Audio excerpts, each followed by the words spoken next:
Сайн байцгаана уу? Та бүхэндээ энэ өдрийн мэндийг хүргэе. Цекрум эхлэхэд бэлэн боллоо. Өнөөдрийн ярих хэрэг маш аимшигтай, цочордмоор бөгөөд Америкт болон Европын олон оронд хүмүүс мэддэг. Энэ бодит хэрэгээс сэтвлэн баримтат кино хүртэл бүтээсэн байдаг. Дороти Зиберский болон түүний нөхөр Леонард Зиберский нар гаднаас нь харахад жирийн Америкийн дундаж давхаргын гэр бүл шиг харагддаг. 1963 онд Дороти 16 настай ахлах сургуулийн 2 дугаар ангийн сурагч байсан бол Леонард 21 настай дөнгөж их сургуулаа төгсөөд биологийн багшаар ажиллаж эхэлсэн залуухан багш байв. Дороти залуухан царайлаг багштай дурласан бөгөөд Леонард сурагч охин өөрт нь дурласныг мэдээд зогсоохын оронд тэд нууцаар уулзаж эцэст нь бэлгийн харилцаанд орсон байна. Леонард ажлаа алдахыг Доротитой харилцаагаа таслахыг хүсээгүй учраас 16 настай Доротид сургуулаа хаягыг зөвлснөөр сургуулаасаа гарч тэд 3 жилийн турш нууцаар үерхэж 19 нас хүрэхэд 1967 оны 7 сарын 8-нд хурмаа хийсэн байна. Гэрэлснийхээ дараа тэд Детройтын захын 50 дүрэгт амьдрах болсон ч гэр бүлийн амьдрал нь гаднаас харагддаг шигэ аз жаргалтай байсангүй.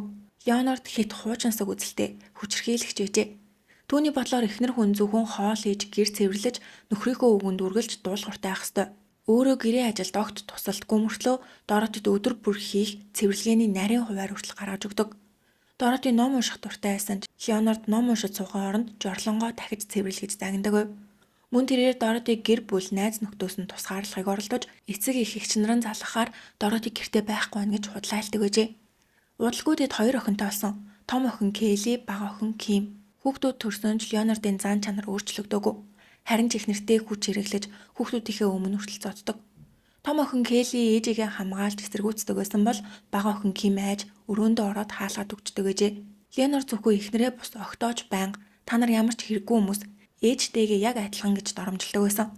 Хүүхдүүдийн хувьд гэр орон хамгийн аюулгүй газар байх ёстой ч тэдний хувьд хамгийн аимшигтай газар болж хувирчээ. Заримдаа Дороти нөхрийнхөө хүчрхийллээс болж төрсөн гэрлүүгээ зүхтдэг байсан ч гар хөл нь хөхөрсөн байх үед эцэг ихтэй шатнаас унсан, бүдэрсэн би угаасаа амархан хөхөрчдөг штэ. Хүүхдүүдтэйгээ тоглож гоод ийм болчлоо гэх мэтээр байнга худлаа шалтак хэлдэг гэжээ. Гэхдээ Доротид бүх зүйлээ үннээр нь ярьж чаддаг ганц хүн байсан нь түүний төрсөйгч Лорен. Тэр ихчдээ бүх зүйлээ ярьж зөвлөгөө авч сэтгэлээ онгойлгодог байсан. Харин Леонард Лоренд дурггүй. Учир нь тэр байнга залгаад Дороти зүгээр байгаа юу гэж асууж дүүгээ хамгаалахыг оролддог байсан. Тиймээс Леонард эхнэрээ төрсөн гэрлүүгээ явахыг нь үзэн яддагаас гадна Доротигийн гэр бүлийнхэн тэднийд ирэхийг ч хүсдэггүй. Дороти төрсөн гэрээсээ буцаж ирсний дараа нөхөр нь бүр ч их хүчрхийлэлүүлдэг байсан. Том охин Келли 10 настай, бага охин Ким 6 настай байх үед Леонард хүүхдүүдтэй ээж чинь өөр ирчүүдтэй яваад байгаа юм биш үсттэй. Манай ойролцоох эмийн сангийн эзэнтэй дотн юм шиг байна. Туулаа харж өгдөг тэр ахтай ч холбоотой ах гэж ямар ч нотлохоогүй зүйл ярьдаг гэжээ. Хүүхдүүд дараа нь аав биднийг өөрийнхөө талд оруулахыг хүсдэг байсан юм шиг санагддаг гэж ярьсан. Дороти сургуулаа хайж найз нөхөдгүй шинэ хотод түүний бүх ертөнц гэр бүл нь байсан ч Леонард охтыг хүртэл ээжээс нь холдуулахыг оролдож муу гэж ойлгуулахыг хичээдэг. 1984 онд Доротигийн хамгийн түшиг тулгуур болсон эгч Лорен автомашины ослоор насарсан. Энэ явдал Доротид хүн цохилт болсон бөгөөд тэр өдөр бүр уйлж гүн хямралд оржээ. Аимшигтай Леонард эхнэрийнхээ хамгийн дотны үн нас орсны дараа маш баяр жаргалтай болсон тэрээр эхнэртээ одоо уйлахаа бойл. Эгч чинь аль хэдийнэ нас орсон. Уйлаад юу өөрчлөгдөх юм бэ гэж хэлдэг.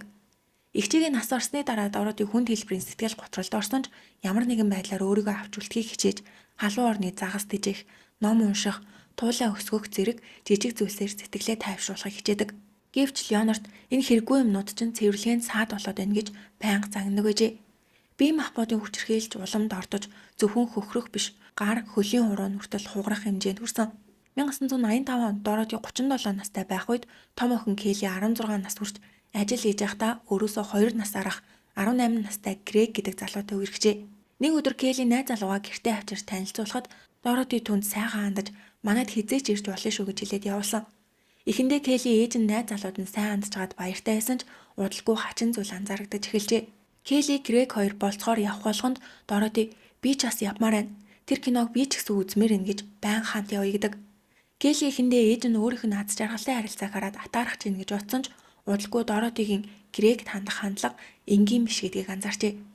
Гэтэл Грег гэрийнхэнтэйгээ муудалцаж гэрээсээ хөөгдөн амьдрах газаргүй болсон. Ингээд Келли аав ээжээсээ Грегийг хэсэг хугацаанд гэртээ байлгахыг хүсэж тэд ч зөвшөөрч Грег тэдний гэрийн буудан дээр унтаж эхэлсэн бөгөөд хамт амьдарснаас хойш Дороти Грегтэй улам ойртохыг хичээдэг болжээ. Бага охин Ким хүртэл энэ байдлыг хараад яг л өсвөр насны 3 найз хамтдаа цагийг өнгөрөөж байгаа юм шиг байсан гэж ярьсан. Нэг өдөр Леонард охин Келлигээ дуудаад ээж болон найз залуу хоёрын харилцаа нэг л биш вэ. Тэдний хооронд ямар нэгэн зүйл байгаа гэж хэлсэн ч Келли багаасаа аав нь ээжийг нь байнга хаардаж худлаа зүйл ярьдгийг нь харж өссөн учраас энэ удаад ч муу адил үл тоосон байна. Гэвч Келли гэртээ байхгүй үед Дороти Грегийг өдөж нэмгэн уцтай урдуур нь явж тоглоом шоглоом хийдэг байжээ. Эхэндээ Грег зайгаа барьдаг байсан ч нэг өдөр бүх зүйл хяналтаас гарсан. Тухайн үед Грег 18, Дороти 37 настай байсан ч хэсэг хугацааны дараа Грег ухаарч бид ингэж болохгүй. Дахиж битгий ийм зүйл хийгээрээгээд татгалцсан ч Дороти үүнийг хүлээн зөвшөөрч чадаагүй. 1985 оны 9 сарын 22-нд Келли ажилласаа гэртээ ирэхэд гэр нь харанхуй. Ээж нь гал тогооны ширээнийхээ ард ганцаараа ямар нэгэн зүйл бичээ сууж исэн бөгөөд согтуу юм шиг ганхаж Келлид би гэрээслэл бичиж гин удахгүй өхнө гэж хэлсэн. Тухайн үед Дороти эмнэлгээс авсан өвчин намдах эмээ бүгдийг нэг дор уусан мэжээ. Мөн гэрээслэл дээр энэ гэр бүлийн хөрөнгө хизээж нөхөр Леонардын гарт очиж болохгүй гэж хүссэн байхаас гадна хамгийн цочордмоор зүйл нь ээж нь эм угаад өгөх гэж байхад аав Леонард нь зочны өрөөний буудан дээр зурагт үзээ сууж исэн. Келли аава та юу ийгээд байгаа юм бэ?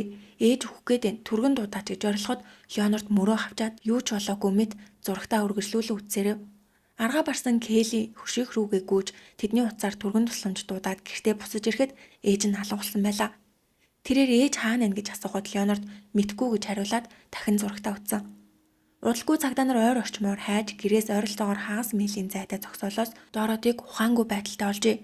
Тэр өвчин амдах бүх эмээ уусан ч азар эмнэлэгт яаралтай хүргэгдэн хотоодоо угаалгаж амийг нь аварч чадсан байна. Келли тухайн үед ээж болон өөрийнхөө найз залуу Грег хоёрын харилцааны талаар юу ч мэдэхгүй байсан болохоор хамт эмнэлэгт эргэж очсон. Дороти сэрснийхээ дараа Келлиг дуудаж хацар дээр нь үсээд дараа нь Грегийг дуудаж уруул дээр нь үнссэн. Хэд хоногийн эмчилгээний дараа Дороти бүрэн итгэрч гэртээ буцаж иржээ. 1985 оны 9 сарын 28-ны өдөр Келли ажиллаа хийжэтэл найз залуу Грегийн хангаар цус болсон байдалтай ирэв. Келли юу болсон талаар асуухад гэртээжэтэл танай аав намайг төр гараад ир гэж хэлсэн. Тэр Дороти авгаатай ярилцах зүйл байна гэсэн. Би хэсэг гараад буцаад иртэл аав чинь гэрийн гадаа намайг хүлээгээд зогсож байсан бөгөөд намайг харангуутаа чи яг одоо манайхаас зайл дахиж манай гэрээ оролцоо гарч ирээд үзээрэй гэж хашгирсан гинэ. Грег ядаж юмнуудаа аваад явъя гэсэн ч Леонард зөвшөөрөөгүй. Ингээд тэд маргалдаж ууралсан Грег гэрийн гадаа байсан машины толийг зохиж гараа гэмтээжээ. Ингээд тэр Келлид намайг танаа гэрээс хөөчлөө. Миний юмыг авч өгч чадах уу гэж хэлээд явсан байна. Удалгүй Келли рүү аав нь залгаад чи одооноос эхлээд Грегтэй уулзгаа бол. Өнөө шөнө гэртээ битгий ир. Дүүтэйгээ хамт эмээгэндээ хэд хоног бай гэжээ. Келли Ким хоёр эмээгэндээ хэд хоноод буцаж ирэхэд Леонард тогтуудаа дуудаад та нарт хэлэх зүйл байна. Ээж чинь өөр эртээ явуулчихсан. Тэр хүнтэйгээ хамт хойроо зүхтаж шинэ амьдрал эхлүүлсэн. Буцаж ирэхгүй гэж хэлсэн байна. Охид энэ үгийг сонсоод эцэгийнх нь муу харилцаатай байсан болохоор салж магадгүй гэж бодож исэн ч ээж нь хүүхдүүдтэй юу ч хэлэлгүй орхиод явсан гэдэгт итгэж чадаагүй тул Келли ээжийнхээ өрөөг шалгахад бүх хувцас цүнх эд зүйл нь яг хэвээрээжээ. Ингээд Келли аавда хэрвээ ээж үнэхээр өөр хүнтэй явсан бол бид цагдаад хандах хэрэгтэй гэхэд эхэндээ Леонард тэр өөрөө үсэд явсан байхад ямар хэрэгтэй мэ гэж дургуутсан ч Келли өөрөө очиж мэдүүлэг өгнө гэж хэлснээ дараа аргагүй ихэн цагдаад очиж сургаггүй болсон тухай мэдүүлэг өгсөн байна. Хэсэг хугацааны дараа Келли Грегээс салжээ. Ээж нь амиа орлогыг завцсан, гинэт алга болсон. Дараа нь найз залуугаасаа салсан зэрэг бүх зүйл богино хугацаанд болсон тул Келли ч мөн сэтгэл готролд орсон байна. Леонард охиныхоо байдлыг хараад сэтгэл зүйчэд үзүүлэхээр болсон ч хэд хэдэн удаагийн уулзалтын дараа зөвлөх хэмж Леонардад Келлигийн асуудлын ихэнх нь танаас үүдэлтэй юм шиг байна. Та өөрөө ч бас эмчилгээ авах хэрэгтэй гэсэн ч үүнийг сонссон даруйдаа Леонард Келлигийн эмчилгээг тэр дорн зогсоосон байна. Үүний дараа тэр охидтой ээжийнхээ төлөө ингэж их санаа зовох хэрэггүй. Тэр одоо охоояд өөр хүнтэй аз жаргалтай амьдарч байгаа. Миний кредит картыг хүртэл ашиглаж байгаа гэж байнга ярьдаг байв. Охид ээжийнхээ тухайн мэдээг зөвхөн ааваасаа сонсч байсан тул итгэхээс өөр аргагүй болжээ. Гэвч нэг зүйл маш сэжигтэй. Тухайн үед гэрээ утас өрөө олгондойсэн тул хин нэгэн ярьж байгааг бусад өрөөнөөс сонсож болдог байсан. Доротигийн гэр бүлийнхэн байнга залгаж гэртээ ирээгүй л энүү гэж асуух болгонд Леонард тэр сайн байгаа. Би түүнтэй хэд хэд удаа уцаар ярьсан гэж худлаа хэлдэг гэжээ. Келли ааваасаа ээж хизээ залгасан бэ? Та яагаад худлаа яриад байгаа юм бэ гэж асуухад Леонардын царай гинэт хувирч та нар ээжийнхээ талаар ярих эрэхгүй. Тэр яагаад явсныг мэдхүү. Та нараас олж авсан. Ялангуяа чамаас олж Келли. Тэр чиний царайг дахиж харахыг хүсэхгүй байх гэсэн. Тийм болохоор ээж чинь та нарыг байхгүй л над руу заалгадаг гэж хэлсэн байна. Тухайн үед Келли сэтгэл готролд орсон дээрээ нэмээд энэ үгийг сонсоод маш их цочирджээ.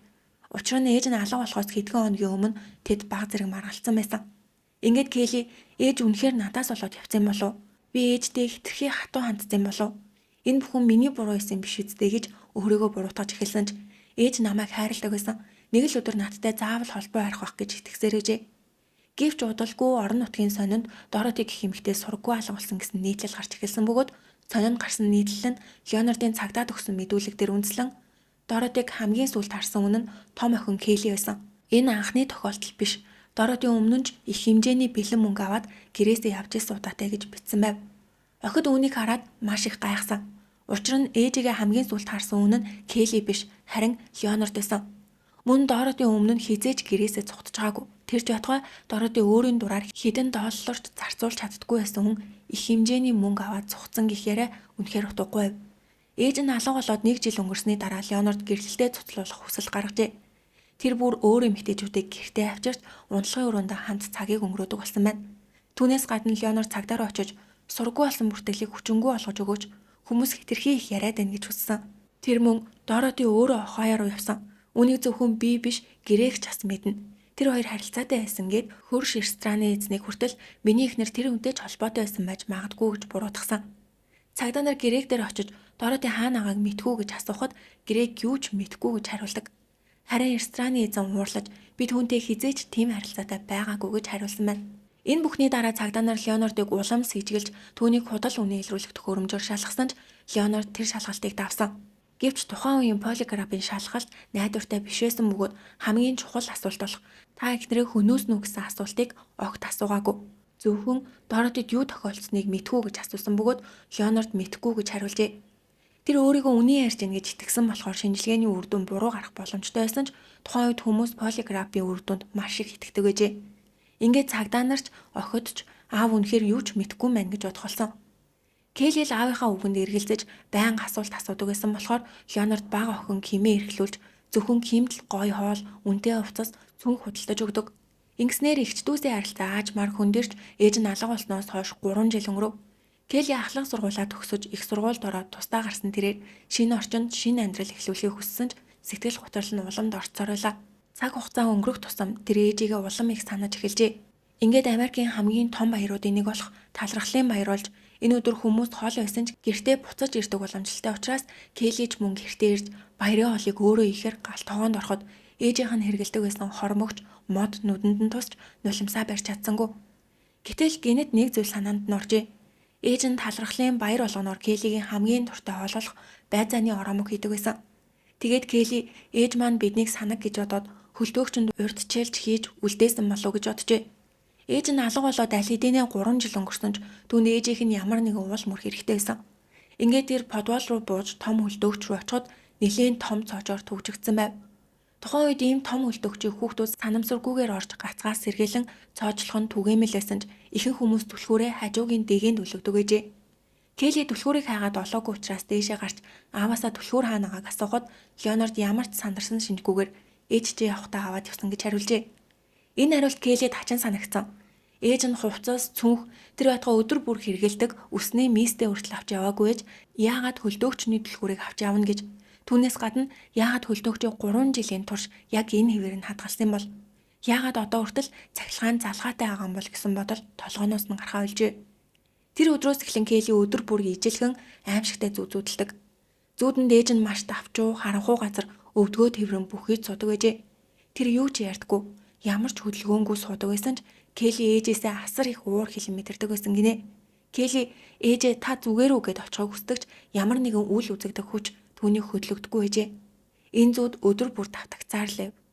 Хэдэн өдрийн дараа Келли гинэт 3 жилийн өмнө салсан гэрээгээс дуудлага авч тэд энгийн зүйл ярьж хаад аажмаар Доротигийн тухай ярьж эхлэхэд гэрээг надад одоо хүртэл нэг л хачин санагддаг. Чи ч гэсэн мэдэн дээ. Танаа ээж надад ямар ханддаг байсныг.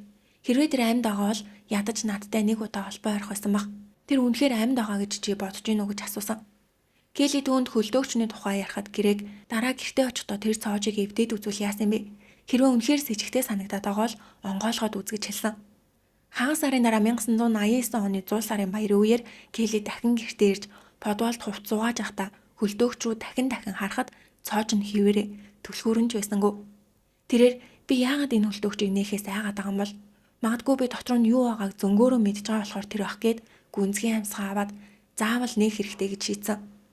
Тухайн үед аав нь ажилдаа яваад гэртээ байгаагүй тул багажны харьцааг авчирч хөлтөөгчний цоожиг хүчээр эвдэж хүнд тагийг болгоомжтой сөхөн харахад 3 жил хагасын өмнө алга болсон ээж нь дотор нь байв. Тэрээр охиныхоо бэлгэлсэн саарл подволтыг өмссөн хөл нүцгэн бүх биеийн цуснд будагдсан байдалтай хөлдсөн байжээ. Дороти өөр эртээ цухтаагүй, охиндоо уурлаад гэрээсээ яваагүй. Тэр бүх хугацаанд гэрийнхээ подволт хөлтөөгч нь байсан. Келли яг өөрийнхөө зүүдэнд харсан байрлалаар ээжигээ олсон байна. Хоёр охин аимшигтай цочирдсон ч удахгүй аав нь ажилласаа ирэх цаг болсон тул айсандаа хэрвээ аав үнийг мэдэх юм бол биднийг ч алж магадгүй гэж боджээ. Ингээд гэрээгийг дуудаж тэр охтыг гэрээс авч гараад шууд цагтаагийн хэлцэд очсон. 1989 оны 1 сарын 4-нд Дороти алга болсноос 3 жил хагасын дараа Леонард баривчлагджээ. Леонард эхэндээ бүх зүйл санамсаргүй осол байсан гэж мэдүүлсэн. Түүний ярьснаар Дороти Грегтэй харилцаатай гэдгээ хүлээн зөвшөөрч маргааны үеэр түүнийг доромжлоход Леонард уралсандаа түүнийг түлхэж Дороти төмөр баг нь мөргөж хөлтөөгч рүү унсан гэжээ. Гэвч задлан шинжилгээгээр Доротигийн толгойг доор хаяж 11 удаа хүчтэй зогсон нь тогтоогдсон бөгөөд зөвхөн нэг цохилт нь л хүнийг хөвгүүлэх хэмжээний хүчтэй ээжээ. Түүний гарын хуруу хугарсан, нүүр, цээж, мөр, гар нь хамгаалалтын олон шаргатай хөхөрсөн байв. Иймээс Леонардын мэдүүлэг худал болох нь тодорхой болсон. Дараа нь тэр би эхнэрийнхээ үснээс нь бариад толгойг нь төмөр баганд олон удаа зогсон гэж мэдүүлгээ өөрчилжээ. 1989 онд болсон шүүх хурлаар Леонардыг урьдчилан төлөвлөөгүй 2 дугаар зэргийн хүн амны эргүүлсэн гэж үзээд 20-40 жилийн хорих ялгааноос нь дараа нь давж заалтаж шүүхийн шийдвэр хүчингүй болсон байна. 2 дахь охин Ким шүүхэд загтал илгээж би ээжтэй хайртайсан ч аав маань 20 жил шоронд сууснаар ээж эргэж ирэхгүй гэж бичсэн нь ялыг бууруулахад нөлөөлжээ. Ингээд Леонардын ял 9-25 жил болж багассан бөгөөд тэр өөртөө 10 жил шоронд хоригдоод 1999 онд суллагдан Пенсильвани муж руу нүүж эцэг эхээ хасарч амьдарсаар 2014 онд насгаржээ. Дороти 16хан настайдаа багштаа дурлаж сургуулиар өгсөн. Ингээд 19 настайдаа гэрэлсэн бөгөөд амьдралынхаа 17 жилийг аимшигтай новшин хяналтан дор өнгөрүүлж 37хан наснда гэрийнхээ подволт хөргөчөнд амь үргэцсэн байна. Келли дараа нь ээж маань өдөр бүр тисч амьдардаг байсан. Би түүний амьдралыг гэрлэлт гэж нэрлэхгүй. Түүний 17 жилийн гэрлэлт миний хувьд дэмий өнгөрсөн амьдрал байсан гэж хэлсэн байна. Келли Ким хоёр дараа нь өөр мөч рүү нүүж тус-тусын шинэ амьдралаа эхлүүлжээ. Энэ хэрэгт хамгийн том охирогч нь Дороти байсан ч хоёр охин мөн адил сэтгэлийн гүн шарахтай болсон. Ингээд өнөөдрийн хэрэг маань энэ үрээд дууслаа. Таалагдсан бол суугтаа лайк болон subscribe дарахаа бити мартаарай. Дараагийн бичлэгээр уулзтлаа. Түр баяртай.